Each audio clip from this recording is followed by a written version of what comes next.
Zeus, o deus supremo dos gregos. Zeus era uma das divindades que faziam parte da religiosidade dos gregos antigos, sendo considerado o deus mais poderoso de todos.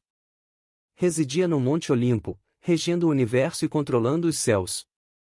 Ele comandava os humanos e os outros deuses e era considerado pelos gregos como o deus do trovão, dos céus e do raio. Os romanos conheciam Zeus como Júpiter.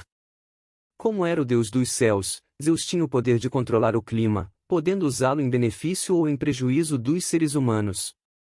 Além desses atributos e poderes, Zeus era visto por Hesíodo, poeta que narrou a origem das divindades gregas, como o deus responsável por manter a justiça.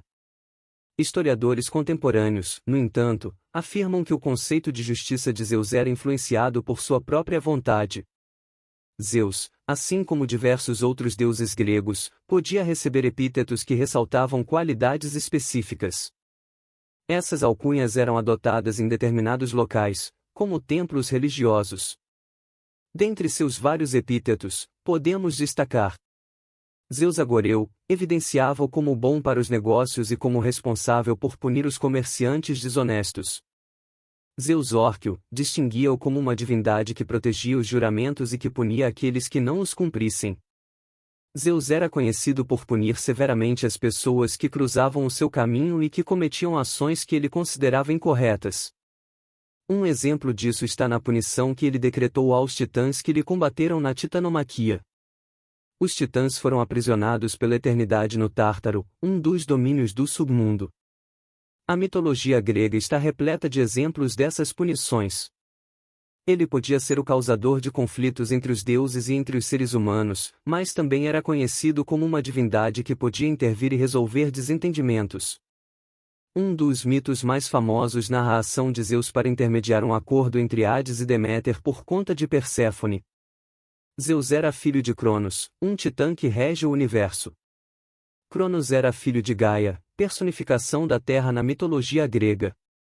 A história de Cronos tinha ficado marcada pela luta dele contra o próprio pai, Urano. Depois de derrotar seu pai, Cronos recebeu a profecia de que um de seus filhos o destronaria, assim como ele havia feito com seu genitor. Depois disso, ele decidiu devorar todos os filhos que tivesse com sua esposa, a Titânide Reia. Assim ele fez, mas quando Zeus nasceu, Reia, sua mãe, enganou Cronos, dando-lhe uma pedra com roupas de bebê para ele comer. Cronos comeu a pedra, e Zeus foi enviado para Creta para não ser morto por seu pai. Lá, ele foi cuidado por Gaia ou por ninfas que habitavam a ilha. Há essa variação entre os mitos. Assim, Zeus cresceu longe de Cronos, e quando se tornou adulto, voltou para resgatar seus irmãos que foram engolidos. Zeus envenenou o seu pai para que ele vomitasse e assim libertasse todos aqueles que havia devorado. Isso libertou Hestia, Deméter, Hera, Hades e Poseidon. Esse resgate culminou no acontecimento de duas guerras.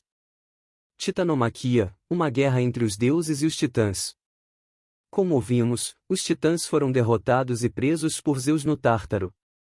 Gigantomaquia, uma guerra entre os deuses e os gigantes, que foram instigados por Gaia, insatisfeita com a derrota dos titãs, que eram filhos dela.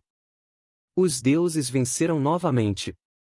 Essas vitórias, além de terem consolidado Zeus como rei dos deuses, uma vez que ele liderou a guerra contra os titãs e foi o responsável por libertar seus irmãos, permitiram que Zeus tomasse o céu para si. Poseidon ficasse com as águas.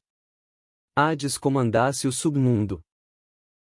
Havia muitas estátuas erguidas em sua honra, das quais a mais magnífica era sua estátua em Olímpia, uma das 7 maravilhas do mundo antigo.